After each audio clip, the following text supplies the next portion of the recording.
Hi everybody, Rad Mom here. Welcome back to the channel, where today we're doing something of a follow-up to the Defense of Witches video, because I happened upon something saying exactly the same thing, but this time actually from an academic person.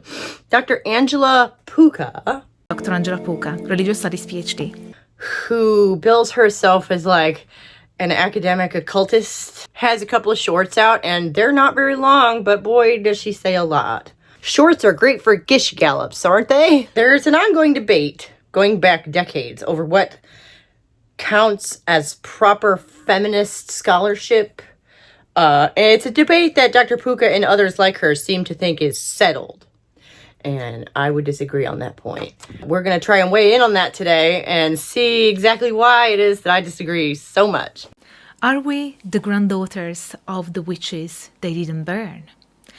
There are misconceptions about Great Witch Hunt being a persecution of pagans by Christians. That would be a misconception, because there was a great persecution of the pagans by Christians in the 4th century. This was not the witch hunts of the early modern period that we talked about last week. The number of persecuted is often claimed to be around 9 million, but historical records suggest 40,000-60,000 executed. Here is a handy chart. But you know, who's counting really?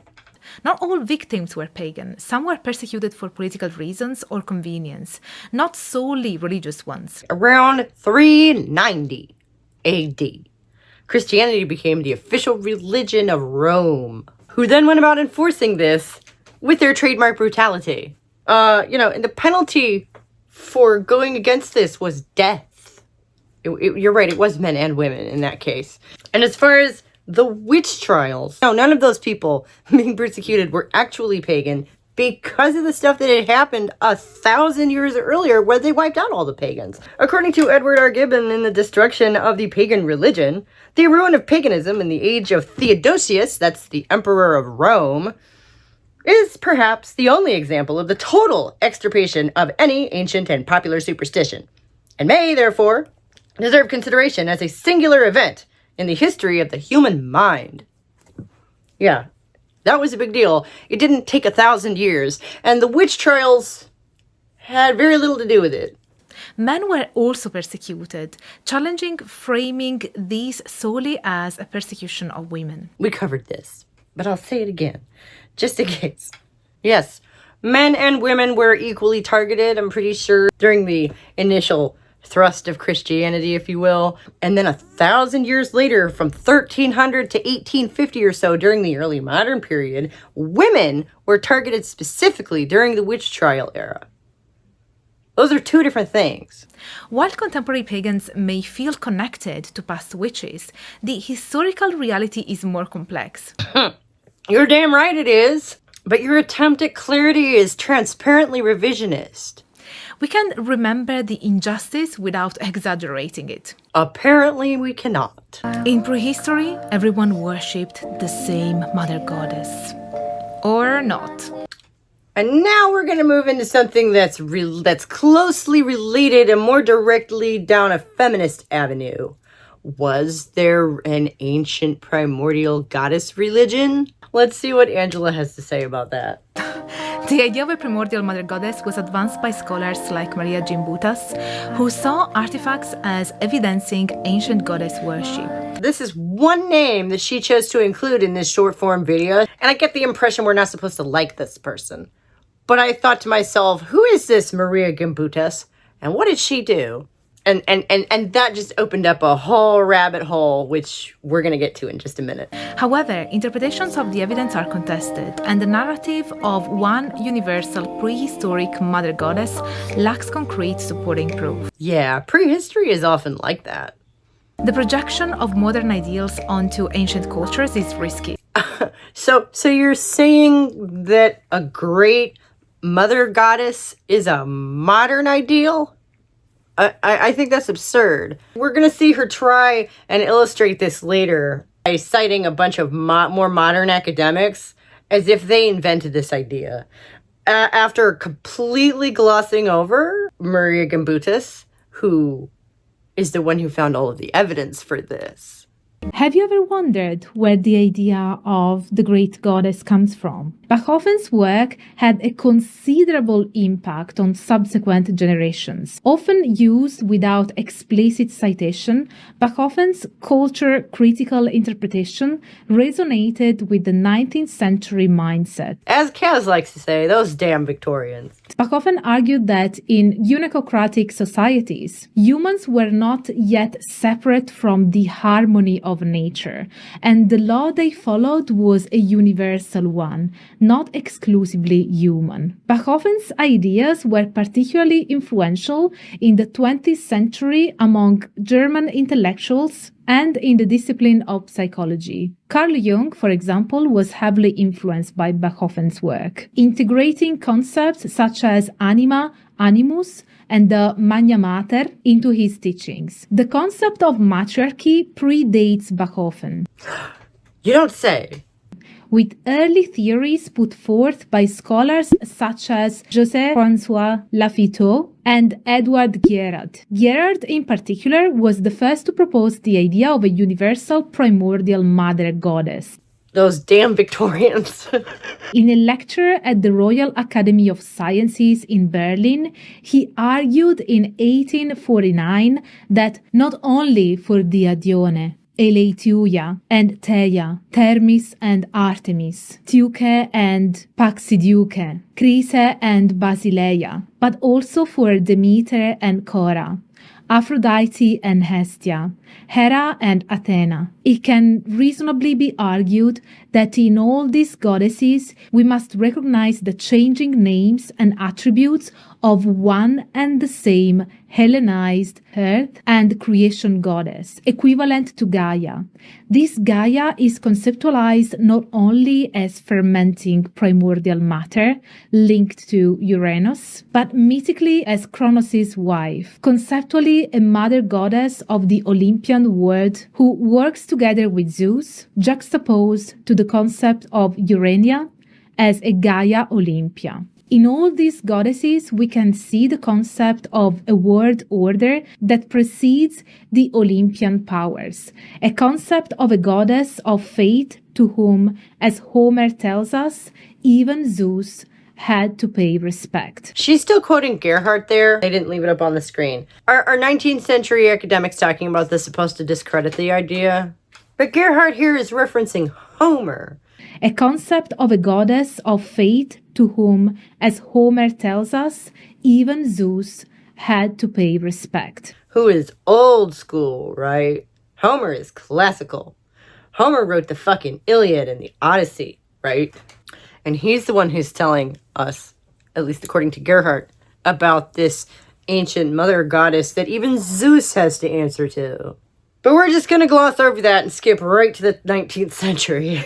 This idea was later developed by classicist Jane E. Harrison, who recognized the fundamental unity of all Greek goddesses as first observed by Gerhardt. In her recent study on the life and work of Harrison, Ulrich Brunotte highlights that Harrison's discovery of a pre-Greek goddess religion linked to Asia Minor, Africa, the Orient, and primitive religion was part of a more extensive discourse around the 1900s. Harrison's prolegomena to the study of Greek religion, particularly in the chapter The Making of a Goddess, puts forth the idea of an ancient goddess worship destroyed by gender conflicts and the subjugation of indigenous religions by patriarchal tribes invading the Peloponnese from the north. So we have all of these academics listed on the one side, and then on the other side we're going to have some less academic names. And smack in the middle, we're going to have Maria Gimbutas, who is not going to really get described or explained at all. Harrison's unique contribution to this discourse was her in-depth examination of the often brutal making of a goddess process, reflected in myths and visual evidence, from local mother cults to the patriarchal Olympus. And you've said that this idea has been contested. By whom? How? When? We're actually not going to go into that. strangely enough. We don't get to that. The discourse Harrison engaged in was shaped by James Fraser and later by archaeologists like Sir Arthur Evans, whose excavations at Knossos influenced many English scholars. So the scholars are influenced by archaeology when they're talking about the ancient past. What's the problem here? Evans believed that the entire island of Crete worshipped a great goddess. Well, that's obviously absurd. No whole civilization could worship a great goddess. Who he later identified as being identical to all other goddesses and even the Mother of God. Where's the part where any of these people have been disgraced or discredited? In 1903, Sir Edmund Chambers asserted that prehistoric Europe knew a great Earth Mother and worshipped her as both a creatrix and a goddess of destruction, later known by various names. As late as 1989, Lithuanian-American archaeologist Maria Gimbutas maintained this narrative in her book, Language of the Goddess. As late as 1989, someone maintained this narrative. Like, you're not disputing any of the evidence that these academics and archaeologists were talking about, though. Language of the Goddess, which had a massive impact on pagan and feminist circles. But we're not actually going to talk about any of it. And I think there's a reason for that. Okay. So we're going to take a little sidetrack right now and talk about Maria Gimbutas. Because I didn't know who she was, but I got the feeling we're not supposed to like her. So I had to find out who she is. In one early book, she identified the immolation of a widow with masculine domination. Immolation being burning alive. Does that sound familiar? As a symbol of male domination? Yeah, I don't know. A guy died, so his widow has to die too? I guess that's an interpretation. But you can't just say, that's just your opinion, as if that changes anything. Her most famous book is titled The Gods and Goddesses. The original title being The Goddesses and the Gods, which got nixed by the publisher. Need I say more there? This book was a review of 30,000 artifacts from 3,000 different dig sites. I certainly don't have that level of expertise in anything. And I'm guessing Dr. Puka doesn't either. Her work has been discredited for reasons that we're going to go into in a minute. My curiosity was piqued, quite frankly, by the dismissive way that that's the one name that she chose to include in that short. I don't know, there's something about it that made me suspicious, so I went to watch the full video, and here we are. And we're going to be reading from an academic paper that was published just this year, entitled Maria Gimbutas, in Transnational Biography, Feminist Reception, and the Controversy of Goddess Archaeology. Chapter 4. Gimbutas believed that the symbolic representation of the vulva, connected with an image of a seed or grain, represented the life-giving power of nature for about 30,000 years. The female body symbolism in art, Gimbus argued, had to be seen as philosophical rather than pornographic. Which, by the way, this whole debate centers around all of these female figurines, which represent the bulk of the artifacts found in these 3,000 sites. People want to say that they're either toys or jerk material. Her argument was that from a female perspective, that it looks like it might be something else. So her big book came out in 1974, but she did not engage directly with the pioneering attempts at introducing feminism to archaeology, her field, in the 1970s, which looks a little weird for somebody who's trying to push an agenda. Her work has been associated with the second wave feminist movement that was happening at the time. But according to this paper that I read, all sources point to that not being the case and it being, in fact, the reverse. The construction of the mother goddess in archaeology is well known and has been fundamentally critiqued by recent scholarship. No, it hasn't. Wouldn't you know it? Again, according to this paper, which is by a woman called Rasa Navti, I'm sorry if I mispronounced that, who is a doctoral student at the University of Vienna. This is a chapter from her upcoming book. She's a gender historian with research interests in marginalized sexuality, gender identities in the context of European history at a transnational perspective, feminist and queer theory, and post-colonial theory. I brought in another heavy hitter because I am not an academic person. I just smelled some bullshit here. This woman found all of these artifacts, and she went through them and she wrote a book arguing that instead of seeing the exaggerated features of all of these many figurines as eroticized or ugly, she interpreted them as symbols of feminine power from an older religion that had existed before the group that we now call the Indo-Europeans, I believe, came. She called them the Kurgans, which is fun. But this is her famous theory, that there was this older religion, this older culture in Europe in the Neolithic period. The Bronze Age was her area of expertise, and that was part of why this was controversial. She was kind of getting out of her lane with going back into the Neolithic. She placed female centrally for prehistoric people and male as peripheral. Based on her archaeological career of 20 plus years, examining 30,000 artifacts from 3,000 different archaeological sites. And she was actually notorious for doing the unfeminine thing of her own excavations. I get this impression that this woman knew what she was talking about. So why on earth is someone like Dr. Puka poo-pooing Dr. Gutas? Her work was even endorsed by Joseph Campbell, who wrote a foreword to one of her later books.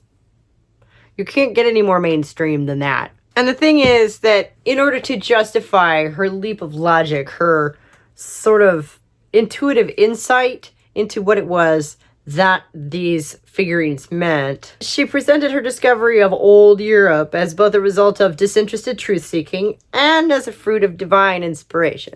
While partly retaining the image of scientist as modest witness, she also embraced the power of witches. Such ambiguous scholarly persona made her rather vulnerable to ad hominem attacks from both the mainstream and later also gender archaeology.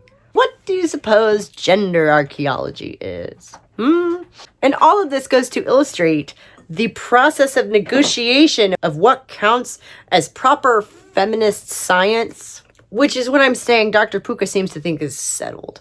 She's apparently been told that Maria Gimbutas did not know what she was talking about, which I have only just dipped my toe in this water and do not have a PhD in this area, but I have reason to suspect otherwise, just based upon the body of work that the woman left behind. And we're not going to engage with any of it. We're not going to talk about the 30,000 artifacts from the 3,000 dig sites over the 20 some odd years of this woman's archaeological career out in the field, in the dirt. Because she was notorious for leading her own excavations. One of the people who is to attempt to debunk this is someone called Lynn Meskel, who argued that instead of promoting reverse sexism and a gynocentric agenda with bad scholarship based in emotional narratives, which all narratives are emotional, that's what narrative does, feminist archaeologists work on providing a balanced vision of gender in prehistory. There's your fantasy. What makes you think the prehistory had a gender balance? That would seem to me to be a bias already. Although claiming a feminist motivation for her criticism, Meskel debunked Gimbutas' work using an old strategy for dismissing the achievements of female scholars. She reduced Gimbutas' work to her personal life experiences and her psychology, in the idea that old Europe is merely a reflection of her life trajectory and trauma. Silly woman, look at her over there, all being human and whatever. And there were a couple of men who tried to do it too, but nobody has actually been able to look at these artifacts and come up with a better explanation other than that they're wank material. I guess your interpretation is as good as mine. Which story would you rather believe? What is a woman for? Spirituality or pornography? A similar discussion occurred in Egyptology, where Margaret Murray, in her book The Witch Cult in Western Europe, depicted a powerful image of continuous European paganism centered on the goddess. Margaret Murray is the one who took the confessions from the witch trials seriously. I have no patience for that. You're seriously going to compare an actual archaeologist who worked at the Peabody Museum for 12 years and at UCLA to Margaret Murray? And by the way, what does Margaret Murray's book have to do with Egyptology? I didn't get a chance to look into that one. That's a new one on me. I mean, Egyptomania was a Victorian thing. Margaret Murray was probably born during the Victorian period. I don't know. I'm spitballing here. Somebody help me out. But to compare Margaret Murray, who thought that the torture confessions from the witch trials were reflective of an actual devil cult in medieval Europe, to an archaeologist who spent 20 plus years in the field and wrote a book based on her analysis of the actual artifacts that they found. 30,000 1,000 of them. It's so insulting. It almost makes you sound like you don't know who Maria Gimbutas was. I wonder why that might be. Thanks to archaeologists and historians of religion, the idea that Europeans, particularly women, had been followers of the great goddess for centuries was extremely popular around the 1900s. Alongside academic discussions, several authors writing for broader audiences popularized the idea of the great goddess, blending academic argument with poetry, personal accounts, and novelistic writing. Charles Godfrey Leland. And then to Leland, who is the guy who published Aradia, the Gospel of the Witches, which is supposedly a stolen Italian grimoire and inspired Gerald Gardner, who invented Wicca. Okay, so that whole thing is bullshit.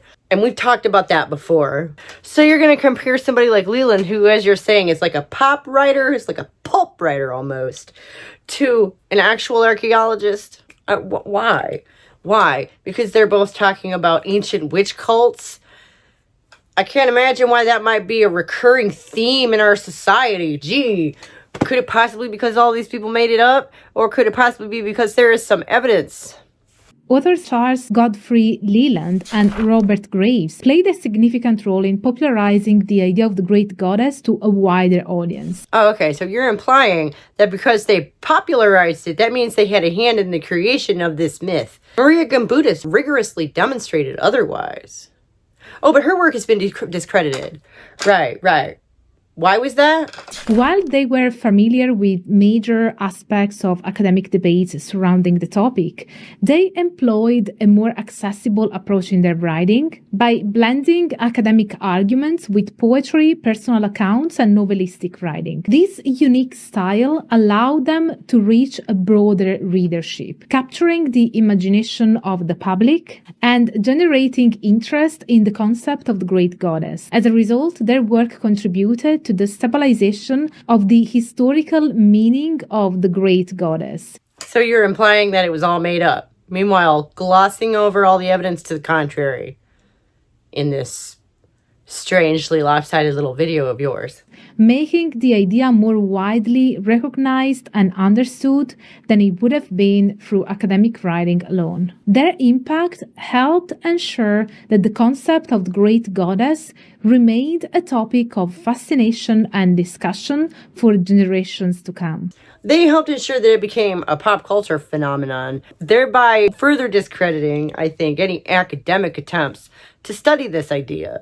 Lynn Meskel, who was one of the people who attempted to rebut Dr. Gimbutas, speaking from the position of a feminist and an archaeologist, was concerned by Gimbutas' popularity because of her alleged disservice to the potentially fruitful field of gender archaeology.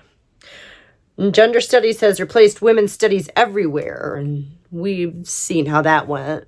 The editors of Engendering Archaeology in the early 90s proposed a theoretical framework for gender archaeology which would rely on the rejection of the biological determinism implicit in many models of sex role differentiation.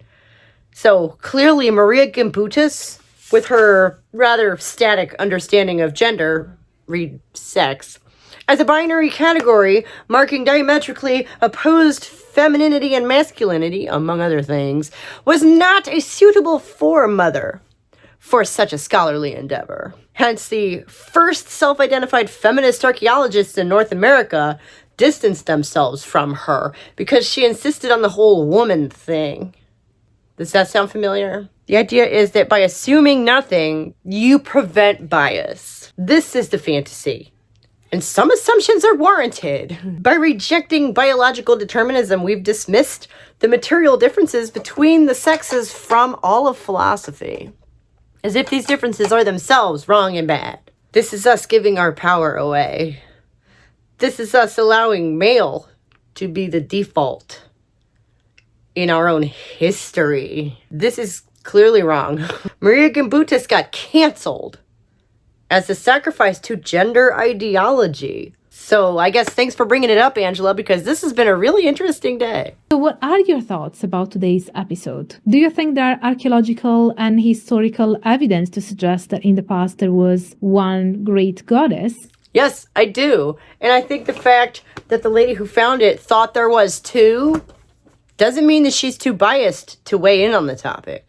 What is the aspect that shocked you the most? The aspect that shocked me the most is your blasé attitude and the fact that you've clearly just presented a narrative here. And as you know, this channel is all about peer-reviewed academic studies and research. So I guess maybe that explains it. This channel is all about analysis, not peer-reviewed academic stuff. I do admit that. All the time. This is my opinion, allegedly. Your mileage may vary, etc. Maybe this is why you've just regurgitated the highlights of one of your PhD lectures to us rather than actually putting in any thought. So if you have a different view, I would really, really appreciate, and I'm sure my community would also appreciate that you cite your sources.